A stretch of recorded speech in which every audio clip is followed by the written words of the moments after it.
আমি ছোট ছিলাম, তখন আমার 11 বছর ছিল এবং ও আমাকে ফুসলিয়ে নিয়ে গিয়ে বিয়ে করতো। বর্তমানে আমার চলতেছে 13 বছর। এর ভরণ পোষণের কথা বলতে গেলে এখন বর্তমানে আমার আব্বু আম্মু আছে। যার মা যত চালাক তার মেয়ে তত তাকে তেরি তালাক। এটাই সবচেয়ে বাস্তব প্রমাণ, এর চেয়ে বড় প্রমাণ আর থাকে না। যতদিন সে বিদেশ ছিল ততদিন তাদের সংসার ভালো ছিল। যখনই সে বিদেশ থেকে বাড়ি আইছে তার মেয়ের ডিভোর্সের কথা হচ্ছে। ভাই মানেন, মানেন বিটি মাতুব্বার হলে কি হয়? এতদিন সংসার ঠিকই ছিল, বাচ্চা কাচ্চা হয়েছে, ইয়া হয়েছে, ওয়া হয়েছে, 11 বছরের একটা মেয়ে বিয়ে হয়েছে, তাতে কোনো সমস্যা নেই। এমনে উরে বাবা কত কথা আসছে এ নিয়ে। আর মেয়ে কোনটা জানেই না।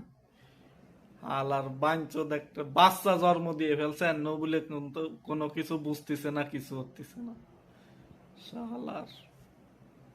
আমার যেটা মনে হয় এটা একটা পরিকল্পিত ঘটনা। যদি এইখানে এই মেয়ের মাকে কিছু টাকা দেওয়া হয় তো হয়তো এটা মিটে যাবে শীঘ্রই, খুবই শীঘ্রই।